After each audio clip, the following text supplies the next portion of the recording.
ಗ್ರಾಮವಾದಂಥ ಚಲ್ಲಪಲ್ಲೆ ಇರುವಂಥ ಒಂದು ಕೆರೆ ಇದಾಗಿದೆ. ಇಲ್ಲೊಂದು ಆಚಾರ ಇದೆ ಎಂಬುದಾಗಿ, ಸೊ ಏನು ಆಚಾರ ಎಂಬುದಾಗಿ ಈಗ ನೆನಪಿಸ್ಕೊಳ್ತಾ ಇದ್ದೀರಾ.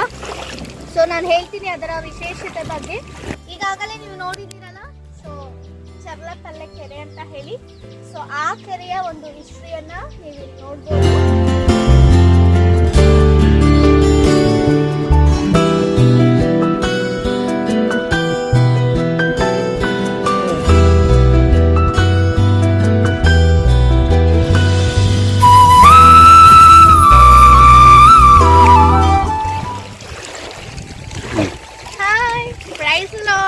ಯೇಸು ಕ್ರಿಸ್ತನ ನಾಮದಲ್ಲಿ ನೀವೆಲ್ಲರಿಗೂ ನಮ್ಮ ಜೀಸಸ್ ಲವ್ ಪ್ರೇಯರ್ ಮಿನಿಸ್ಟ್ರಿ ಮೂಲಕ ವಂದನೆಗಳನ್ನ ಸಲ್ಲಿಸ್ತಾ ಇದ್ದಾರೆ.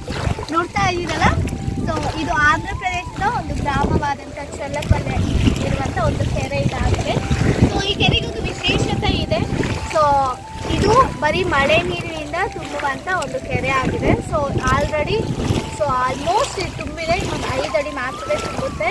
ಇದು ತುಂಬಿದ್ರೆ ಸೊ ನೀವು ಮೇಲ್ಭಾಗದಲ್ಲಿ ನೋಡಿದ್ರೆ ಸೊ ಮೇಲ್ಭಾಗದವರೆಗೂ ಸೊ ನೀರು ಬರುತ್ತೆ. ನೀವು ನೋಡ್ಬೋದು ಆ ಮೇಲ್ಭಾಗ ಕಲ್ಲುಗಳು ಭಾಗ ಅಲ್ಲಿವರೆಗೂ ನೀರು ಬರುತ್ತೆ. ಸೊ ಈ ಒಂದು ನೀರಿನಿಂದಲೇ ಇಲ್ಲಿರುವಂಥ ಹೊಲ ಗದ್ದೆಗಳೆಲ್ಲ ಸೊ ಅವರು ಬಿತ್ತುವಂಥ ಎಲ್ಲ ಬೆಳೆ ಬೆಳೆಯುವಂಥದ್ದಾಗಿದೆ. ಸೊ ನಾನು ನಿಮಗೆ ಮುಂಚಿನವಾಗಿ ತಿಳಿಸಿದ ರೀತಿಯಲ್ಲಿ ಇಲ್ಲೊಂದು ಆಚಾರ ಇದೆ ಎಂಬುದಾಗಿ, ಸೊ ಏನು ಆಚಾರ ಎಂಬುದಾಗಿ ಈಗ ನೆನಪಿಸ್ಕೊಳ್ತಾ ಇದ್ದೀರಾ. ಸೊ ನಾನು ಹೇಳ್ತೀನಿ ಅದರ ವಿಶೇಷತೆ ಬಗ್ಗೆ.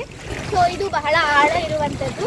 ಸೊ ಈ ಒಂದು ಕೆರೆ ತುಂಬುವಾಗ, ಈ ಚರ್ಲಪಲ್ಲೆ ಕೆರೆ ತುಂಬಿದ ನಂತರ ಇಲ್ಲಿ ಸುತ್ತಮುತ್ತಲಿರುವಂಥ ಗ್ರಾಮದ ಜನರು ಈ ಒಂದು ಪ್ರಾಂತ್ಯಕ್ಕೆ ಈ ಕೆರೆ ಬಳಿ ಬಂದು ಸೊ ಅಲ್ಲಿ ನೋಡ್ತಾ ಇದ್ದೀರಲ್ಲ, ಅಲ್ಲೊಂದು ಗಿಡ ಕಾಣಿಸ್ತಾ ಇದೆ ನಿಮಗೆ ಎತ್ತರವಾಗಿ.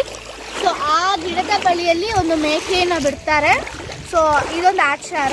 ಸೊ ಆ ಮೇಕೆಯನ್ನು ನೀರಿನಲ್ಲಿ ಬಿಡುವಾಗ ಆ ಮೇಕೆ ಸೊ ಮಧ್ಯದ ಒಂದು ಕೆರೆಯವರೆಗೂ ಬಂದ ನಂತರ ಈ ಕಡೆ ನಿಂತಂಥ ಈ ಕಡೆ ಪ್ರಾಂತ್ಯಗಳಿರುವಂಥ ಗ್ರಾಮಗಳ ಜನರು ಸೊ ಯಾರು ಧೈರ್ಯಶಾಲಿಗಳಾಗಿರ್ತಾರೋ ಅವರು ಮಾತ್ರವೇ, ಸೊ ಅವರು ಅಂದರೆ ಒಬ್ಬರಿಬ್ಬರಲ್ಲ ತುಂಬ ಜನರು ಸೊ ಇಲ್ಲಿ ಈಜುವಂಥವ್ರು ಆ ಒಂದು ಬಿಟ್ಟಂಥ ಮೇಕೆಯನ್ನು ಯಾರು ಕೊಂಡುಕೊಂಡು ಬರ್ತಾರೋ, ಯಾರು ತೆಗೆದುಕೊಂಡು ಹೋಗ್ತಾರೋ ಸೊ ಅವರು ಧೈರ್ಯಶಾಲಿಗಳು ಎಂಬುದಾಗಿ ಅವ್ರಿಗೆ ಮೆಚ್ಚಿ ಸೊ ಸ್ವಲ್ಪ ಪ್ರಶಸ್ತಿಯನ್ನು, ಹಣವನ್ನು ಕೊಡುವಂಥದ್ದು ನಾವು ಇಲ್ಲಿ ಆಚಾರವಾಗಿ ನಾವು ನೋಡ್ತಾ ಇದ್ದೇವೆ. ಸೊ ಇದ್ದಂಥ ಗ್ರಾಮಸ್ಥರು ಕೂಡ ನಮಗೆ ಅದನ್ನು ತಿಳಿಸಿದ್ರು.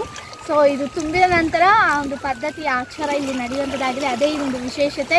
ಸೊ ಇಲ್ಲಿ ಯಾರು ಧೈರ್ಯಶಾಲಿಗಳು ಅನೇಕರು ಸೊ ಇದಕ್ಕಿಂತ ಮುಂಚಿತವಾಗಿ ತೆಗೆದುಕೊಂಡು ಆ ಮೇಕೆಯನ್ನು ತೆಗೆದುಕೊಂಡು ಹೋಗಲಿಕ್ಕೆ ಅನೇಕರು ಮರಣಿಸಿದಾರಂತೆ.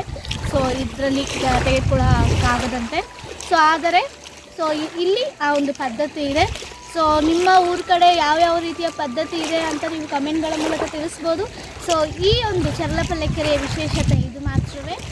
ಹಾಯ್ ಫ್ರೆಂಡ್ಸ್, ಈಗಾಗಲೇ ನೀವು ನೋಡಿದ್ದೀರಲ್ಲ, ಸೊ ಚರ್ಲಪಲ್ಲೆ ಕೆರೆ ಅಂತ ಹೇಳಿ. ಸೊ ಆ ಕೆರೆಯ ಒಂದು ಹಿಸ್ಟ್ರಿಯನ್ನು ನೀವು ಇಲ್ಲಿ ನೋಡ್ಬೋದು. ಸೊ ಯಾವಾಗ ಕಟ್ಟಿರುವಂಥದ್ದು, ಸೊ 1952 1952 ಇಸ್ವಿಯಲ್ಲಿ ಗೌರ್ಮೆಂಟ್ ಇದನ್ನು ಗುರುತಿಸಿ ಸೊ ಈ ಒಂದು ನೀರನ್ನು ನಿಲ್ಲಲಿಕ್ಕೆ ಸೊ ಅದ್ಭುತವಾಗಿ ಅದನ್ನು ನಿರ್ಮಾಣ ಮಾಡಿದ್ದಾರೆ. ಸೊ ಇಲ್ಲಿ ನಾವು ನೋಡ್ಬೋದು ಫೀಟ್, ಸೊ 1084 ಫೀಟನ್ನು ನಾವು ನೋಡ್ಬೋದು.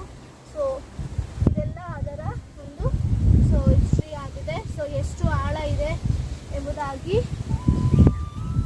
ತಿಗಲೀರು ರಿಸರ್ವಿಯರ್ ಅಂತ ಸೊ ಇದರ ಹೆಸರಾಗಿದೆ.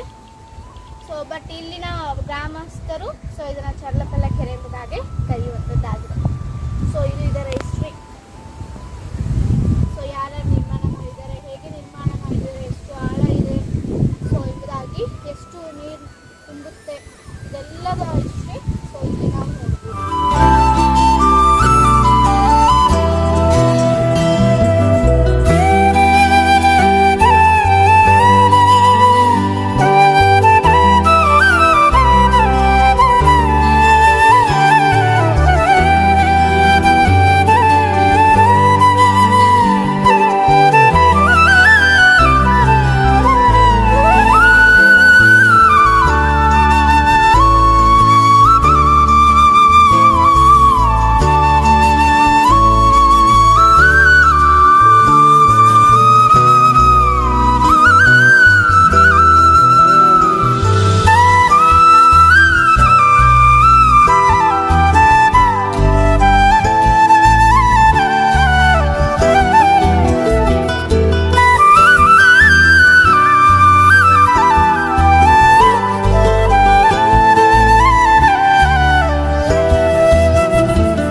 ಸೃಷ್ಟಿಸಿದ್ದಾರೆ.